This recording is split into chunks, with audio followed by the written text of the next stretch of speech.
anak-anak, selamat datang di tutorial alat ukur. Pada hari ini yang pertama kita akan mempelajari tentang jangka sorong dan kita akan mencoba untuk mengerjakan satu contoh soal ini.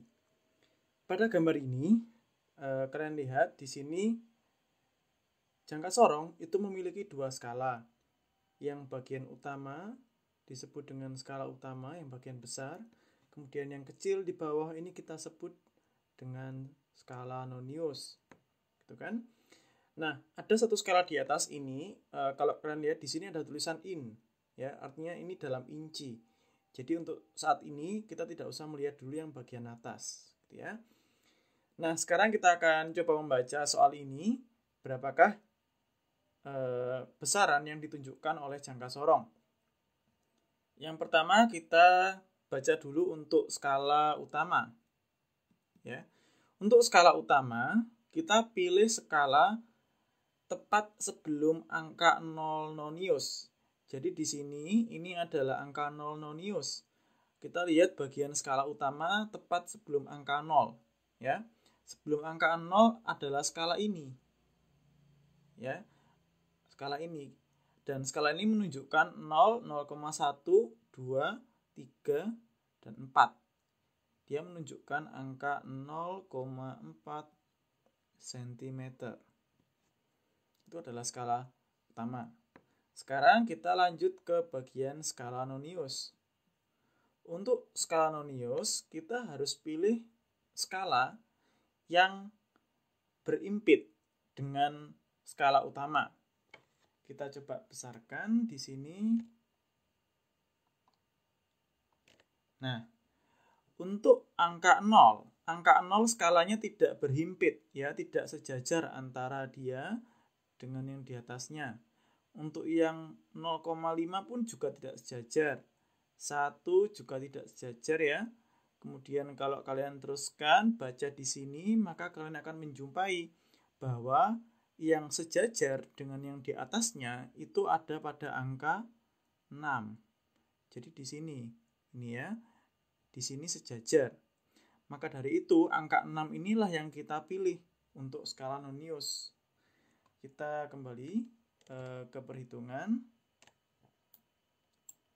Nah, kita masukkan, ya, angka yang diperoleh adalah angka 6. Kita kalikan dengan 0,01 cm. Maka dia akan menghasilkan 0,06 cm. Jadi skala yang terbaca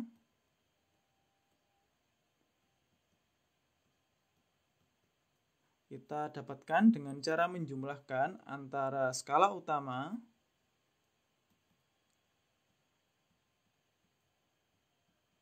dengan skala nonius, yaitu 0,06 cm. Kita jumlah, maka skala yang terbaca adalah 0,46 cm. Ya, ini adalah soal pertama tentang jangka sorong. Setelah ini kita akan lanjut ke mikrometer skrup.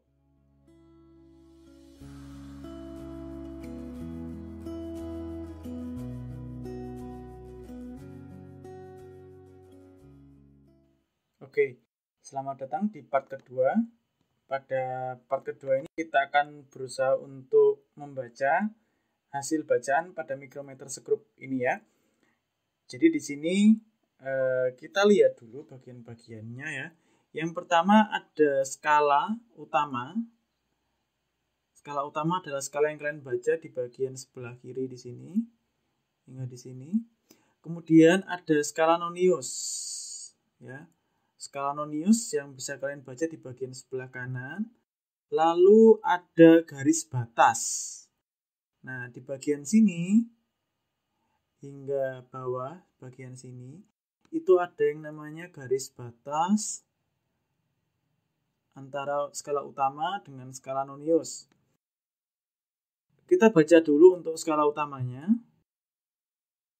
Untuk skala utama kita pilih skala yang terletak tepat sebelum garis batas. Jadi kalau garis batasnya itu di sini ke bawah, maka yang terbaca adalah 3,5. Ya. Skala terakhir yang bisa kita baca di sini adalah 3,5. Sehingga kita tulis 3,5. Dan karena ini mikrometer segrup, maka satuannya sekarang bukan senti, melainkan milimeter. Nah, untuk skala Nonius, ya, untuk skala Nonius yang harus kita pilih itu adalah skala yang terletak lurus dengan garis utama. Ini garis utamanya di sini. Di sini.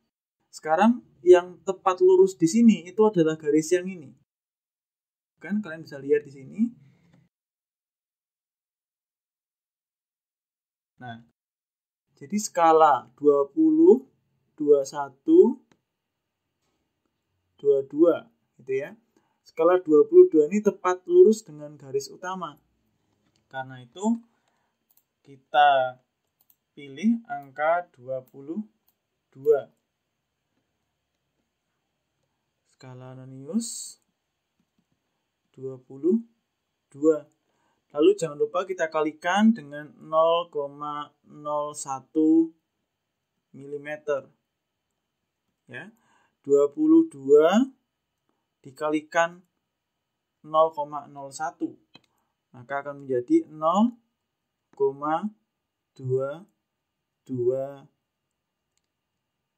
mm. Jadi berapakah skala yang terbaca? Kita tinggal jumlahkan. Untuk skala utama 3,5 mm dan skala Nonius 0,22 mm. Ini akan menjadi 3,72 mm. Ya, ini untuk mikrometer skrup. Sebentar lagi kita akan lanjut ke neraca Ohaus.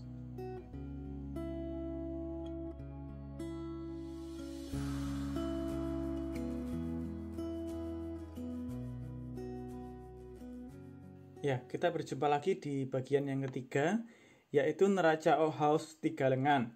Nah, neraca Ohaus ini biasa digunakan untuk mengukur massa benda dalam satuan gram.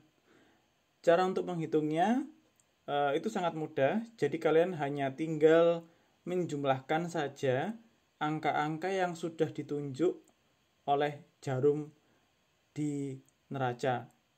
Kita coba untuk soal yang ada di layar ini. Jadi di sini ada 3 lengan. Ini adalah lengan yang pertama, ini adalah lengan yang kedua, dan ini adalah lengan yang ketiga. Sekarang untuk lengan yang pertama kita dapatkan di sini ditunjuk anak panah ini, dia menunjuk angka 400, berarti 400 gram gitu ya.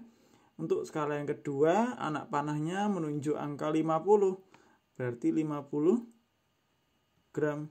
Dan untuk yang ketiga, anak panah ini menunjukkan angka 6,5 gitu ya, 6,5 gram.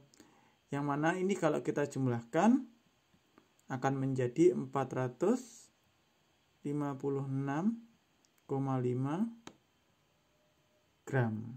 Ya, sangat mudah bukan?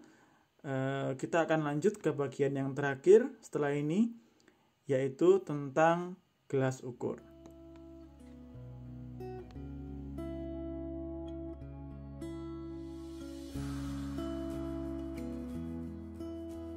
Ya, kita berjumpa lagi pada sesi yang terakhir, yaitu tentang gelas ukur. Gelas ukur, seperti yang kalian tahu, ini akan digunakan untuk mengukur volume dari benda-benda yang ada. Nah, Yang pertama kita lihat dahulu bagian yang awal, ini ya, bagian yang awal. Jadi pada bagian awal ini ada sebuah gelas ukur yang diisi air hingga mencapai volume ini 250 ya, 250 mili. Kita catat dulu. Pertama kali volume awal itu adalah 250 mili. Kemudian gelas ukur ini kita tambahkan batu ya, kita tuangkan batu di dalamnya. Yang volume batu ini mau kita cari besarnya berapa, atau ditanyakan berapakah volume batu yang ada di layar ini. Maka setelah kita masukkan ya, kita lihat di bagian yang akhir.